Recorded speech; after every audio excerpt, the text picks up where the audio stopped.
In the summer of 1694, in a rented hall in the city of London, a queue of people lined up to lend money to a government that had just lost a war at sea. There were 1,520 of them, merchants, widows, a scattering of aristocrats.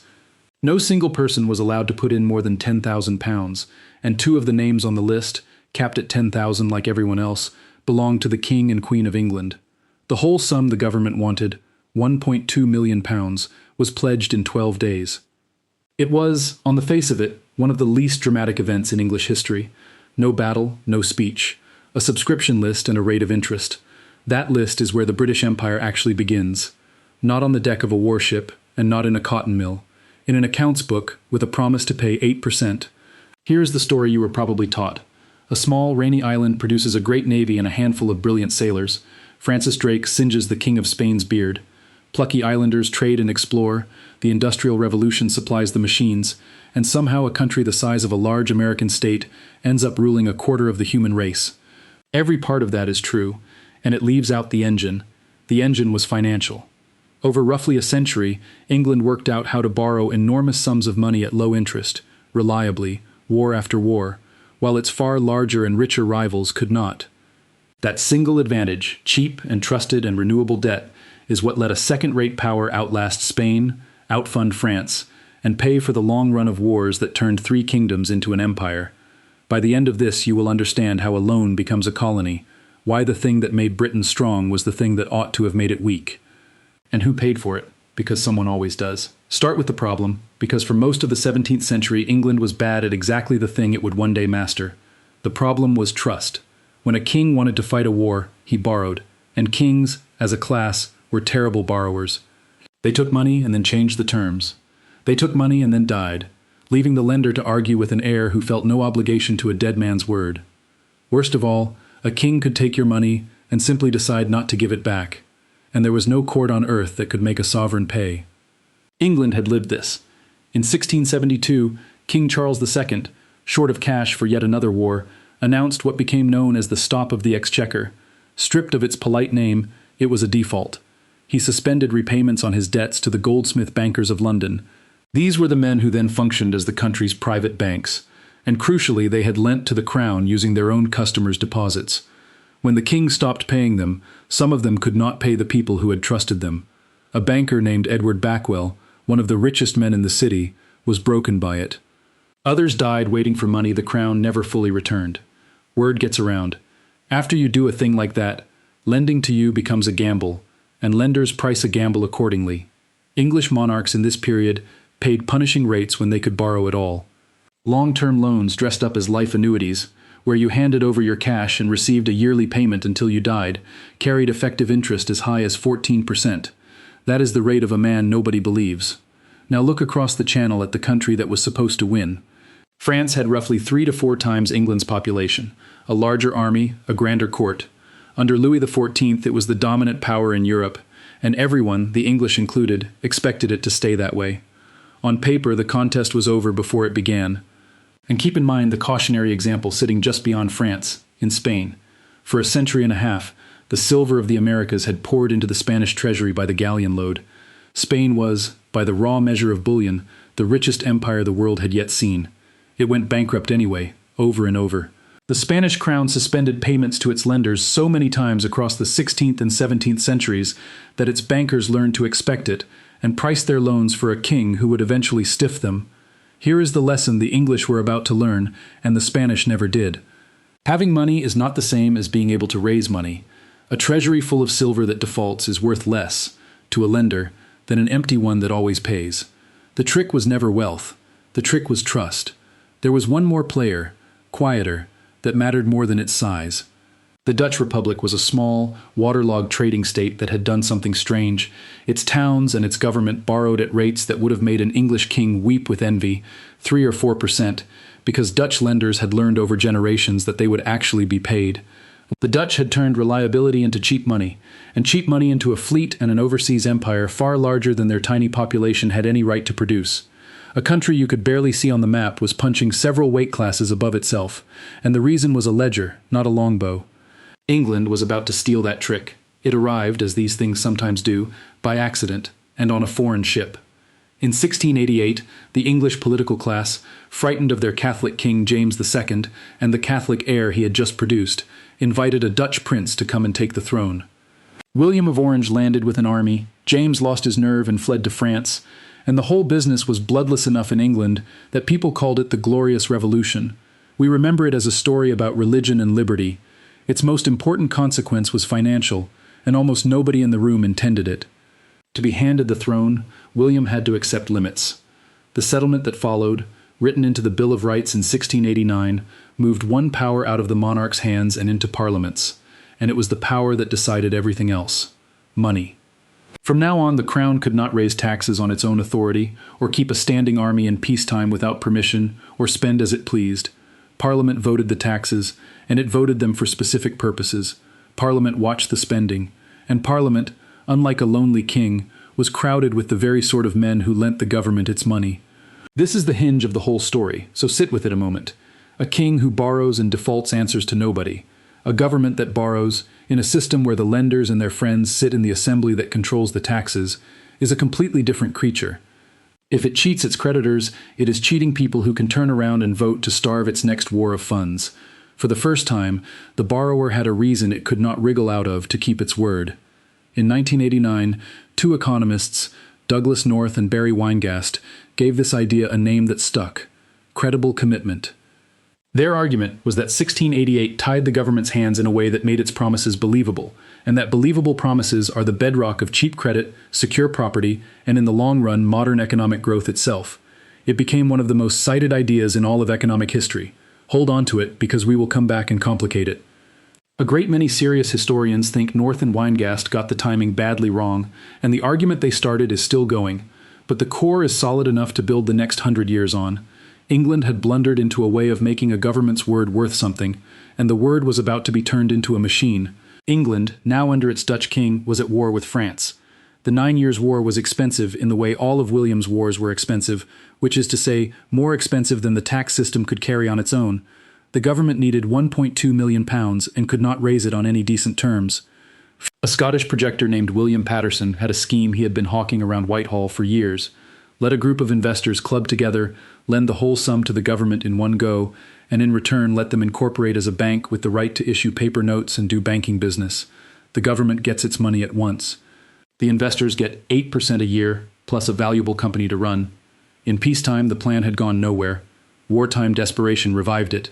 In 1694, Parliament passed the Tonnage Act, named for a tax on ships and wine and beer, that was pledged, in advance, specifically to pay the interest on the loan.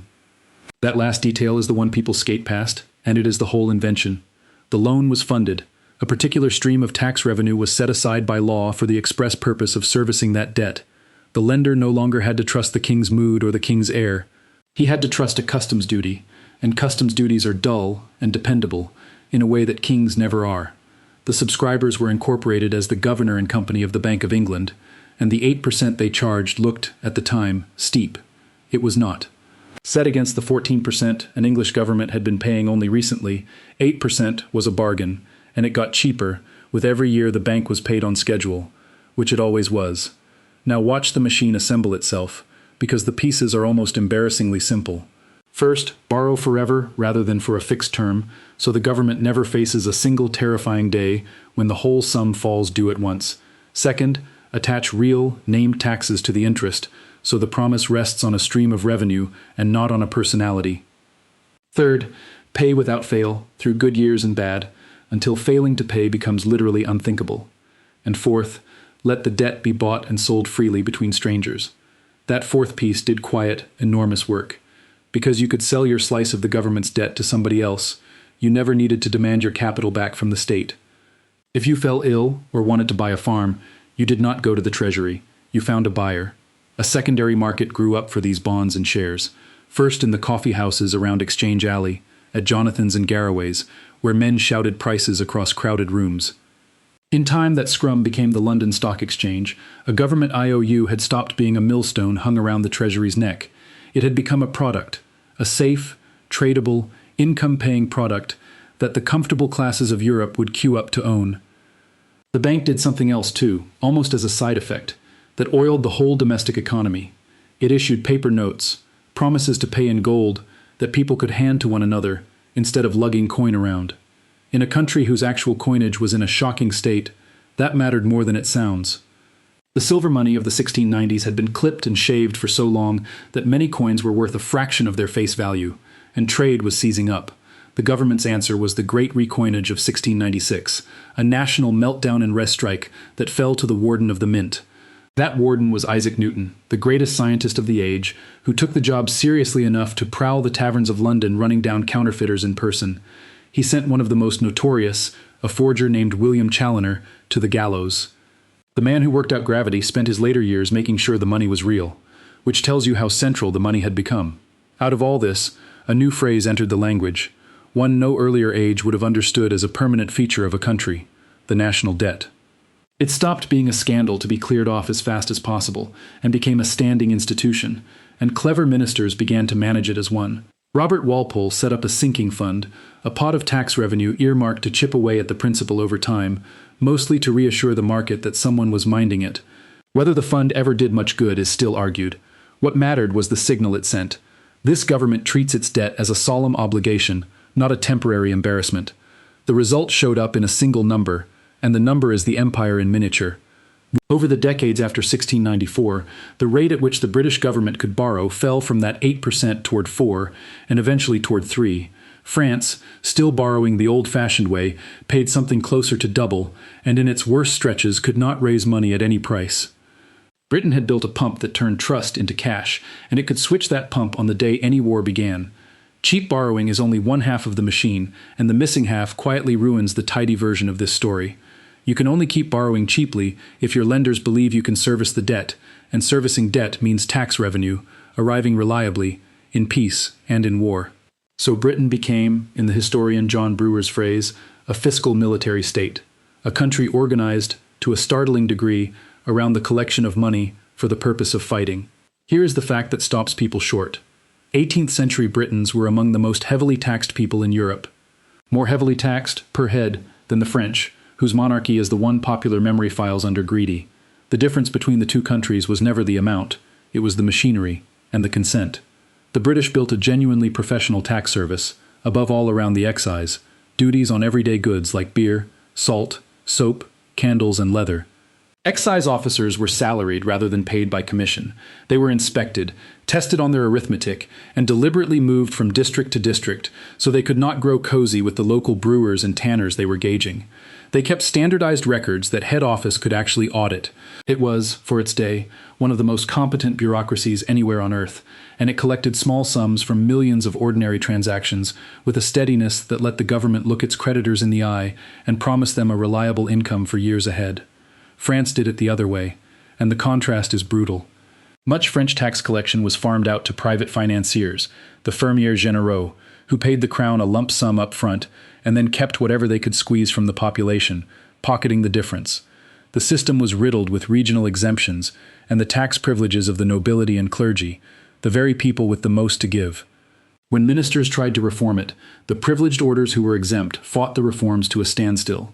So France, the larger and richer country, taxed less effectively, borrowed dearer, and staggered from one fiscal emergency to the next. Britain taxed harder, collected cleaner, and borrowed cheaper. The pump needed fuel. Britain had built the refinery to supply it. There is a small, telling detail here that says everything about how this felt to live under. The excise officer became a stock hate figure of the age, the petty little official forever poking his rod into your beer barrel. When Samuel Johnson came to define excise in his great dictionary, he called it a hateful tax levied by wretches. People despised the machine. It worked anyway. Despising a thing and paying it are not incompatible, which is a truth every tax authority since has quietly relied upon. To feel how special all of this was, watch somebody else attempt the same trick and blow himself up. In 1716, a Scottish gambler, economic theorist, and convicted killer named John Law talked his way into the confidence of the man then running France on behalf of its child king.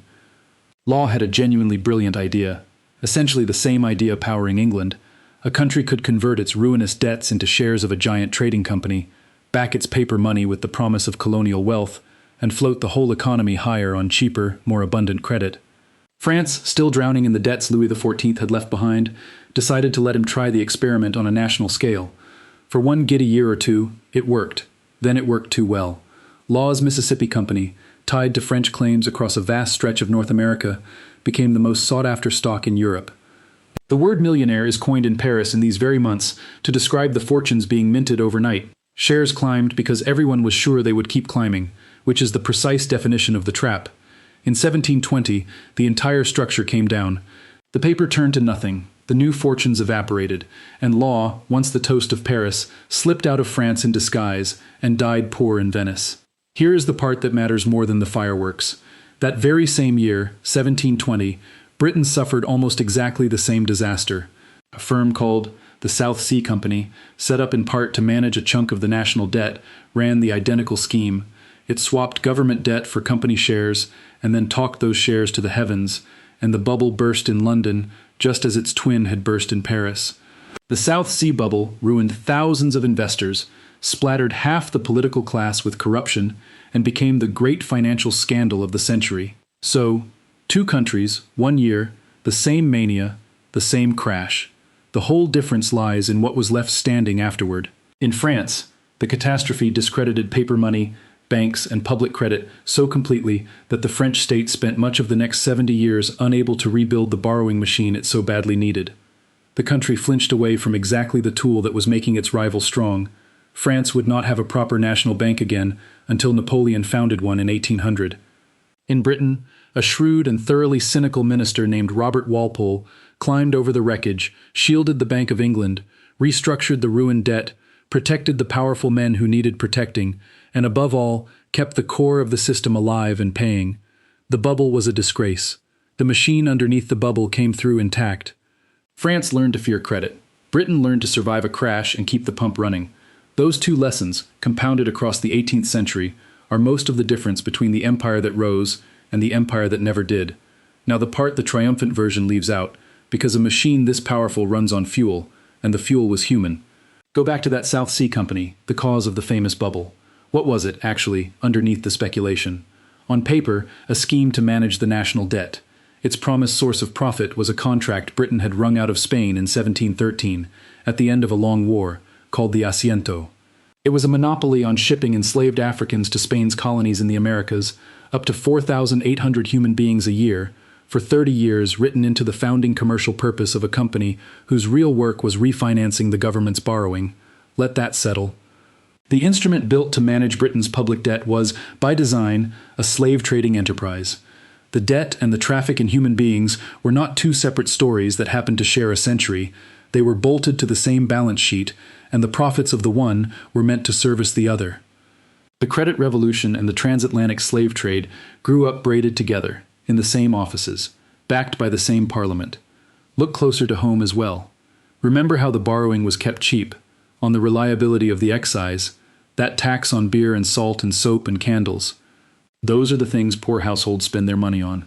A duty on salt takes a far larger bite out of a laborer's wage than out of a landowner's income. So the credibility that let wealthy investors lend safely to the state was purchased, in good part, from the daily consumption of people who owned no bonds and never would.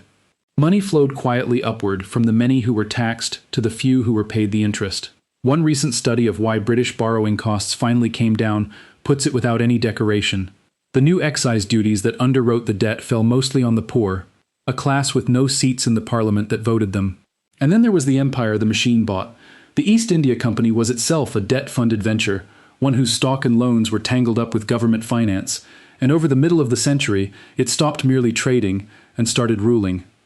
After it seized control of Bengal in the 1750s, its taxation and its grip on grain helped turn a failed harvest into a horror. The Bengal famine of 1770 killed, by the estimate most often cited, something on the order of a third of the province's population. The figures are genuinely disputed and no one counted the dead, but the scale runs well into the millions. The company went on collecting its revenue straight through it. There is one last entry in this ledger, and it reaches forward in a way that will matter at the very end of the story. When Britain finally abolished slavery across most of its empire in 1833, it did not compensate the people who had been enslaved. It compensated the slave owners for the loss of what the law counted as their property, to the tune of £20 million. That was a colossal sum, something like 40% of the government's annual budget, and the state did the natural thing with a bill it could not pay at once. It borrowed the money, folded it into the national debt, and put it on the same slow-burning tab as everything else. This is the honest accounting. The financial system that made Britain safe and cheap to lend to was, at the very same time and often through the very same institutions, a system that taxed the domestic poor, financed the trade in enslaved people, underwrote conquest overseas, and finally borrowed a fortune to pay off the enslavers rather than the enslaved. You do not have to choose between calling it clever and calling it brutal. It was both, at once, and the cleverness and the brutality ran through the same machine. For 125 years, from 1689 to 1815, Britain and France fought what some historians call the Second Hundred Years' War, a long, stop-start series of conflicts that was really one enormous contest strung out across 5 generations. And in nearly every round of it, Britain could borrow more money, faster, and at a lower rate than France. The borrowing decided those wars as surely as any general did. The 7 Years' War, in the middle of the century, is the plainest example. Britain spent and borrowed on a scale France simply could not match, roughly doubling its national debt in the process to something like £130 million by the war's end. And it came out of the fighting in 1763, having taken Canada from France and won, through the East India Company's victory at Plassey in 1757, the beginnings of its dominion over India. An island off the coast of Europe had just acquired 2 subcontinents worth of territory, and it had done so very largely on borrowed money. The soldiers and the ships get the paintings. The bond market bought the paint. The company clerk who could raise a loan mattered as much to the outcome as the officer who could storm a fort, and history has been kinder to the officer. Then comes the irony that ought to be taught in every history class, and almost never is. Winning the 7 Years' War left Britain sitting on a mountain of new debt. To help pay it down, the government did the obvious thing and moved to tax its American colonies, who had, after all, been defended in that war. The colonists' objection was not really about the amount of the taxes, which were fairly small. It was that they were being taxed by a parliament in which they had no seat. Which was, if you think about it, the exact principle, consent to taxation, that had made British credit trustworthy in the first place. The founding rule of the machine, applied to people who happened to live outside the room where the votes were cast, detonated and blew the empire's most valuable colonies clean off. Britain lost America in 1783, absorbed the blow, and kept right on borrowing. The final and greatest test came against revolutionary and then Napoleonic France. This was the largest war yet, and Britain funded itself, and much of Europe besides, shipping subsidies to any ally willing to keep an army in the field against Napoleon. Over the course of the wars, it paid out something on the order of £65 million to prop up Austria, Prussia, Russia, and a shifting cast of smaller states, in effect renting the continent's armies with borrowed cash while its own navy did the rest. Soldiers on the continent had a nickname for the flood of British gold coins that arrived to keep their governments in the fight. They called it the Cavalry of St. George, after the mounted saint stamped on the golden guinea. The bill was staggering, and the government reached for every tool it had. William Pitt introduced Britain's first income tax in 1799 to help carry the weight. By 1815, the year of Waterloo, the national debt had climbed to something on the order of £800 million.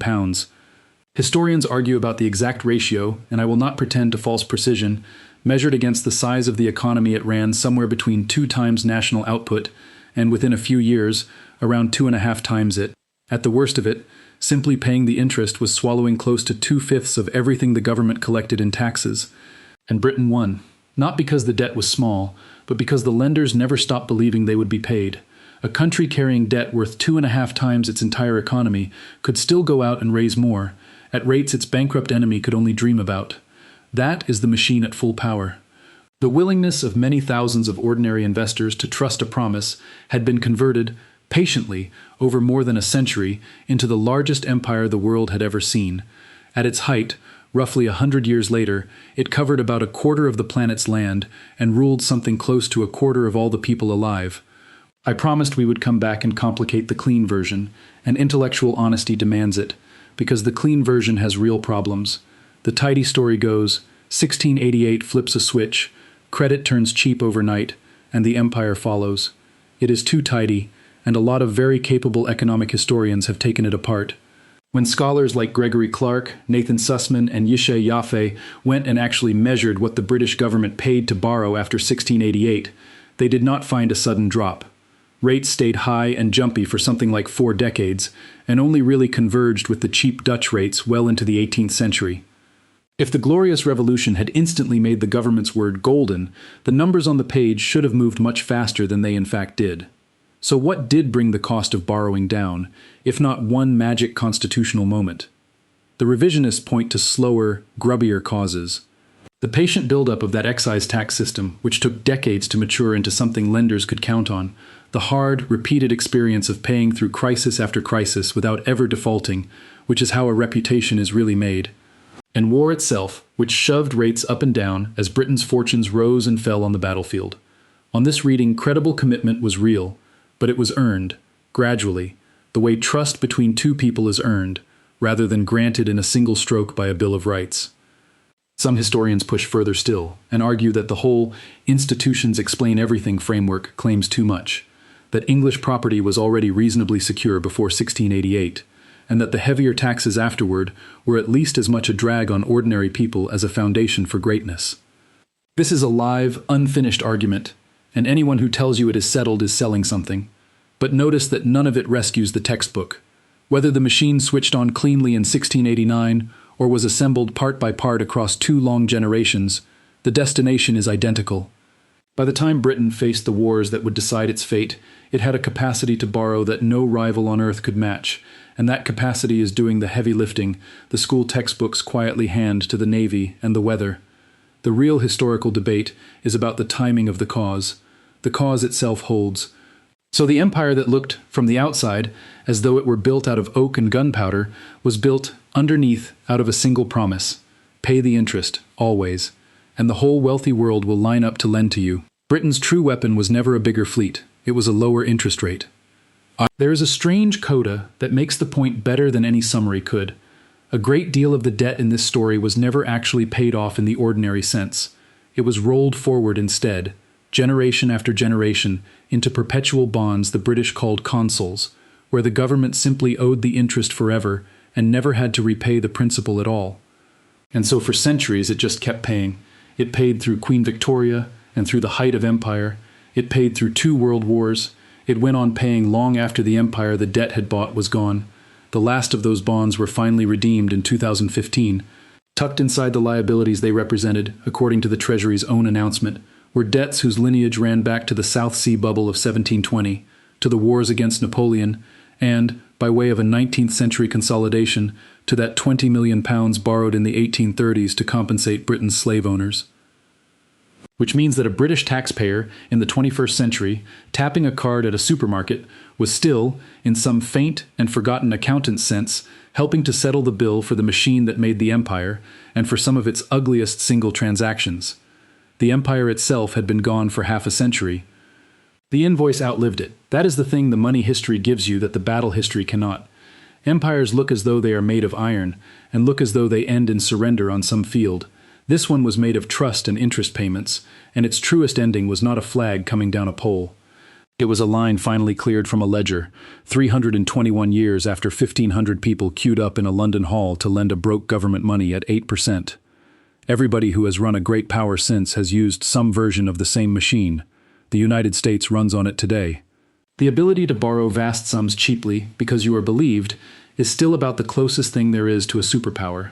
Britain did not invent gunpowder or steam, and it did not build the ships everyone pictures when they picture an empire. What it invented, or at least perfected, was the humbler and stranger art of being trusted with other people's money. And for the better part of 2 centuries, that was enough to run the world. If you made it all the way to the end, drop the number 1694 in the comments so I know the ledger balances. Subscribe if you want more of the money hiding underneath the history they taught you in school. I will see you in the next one.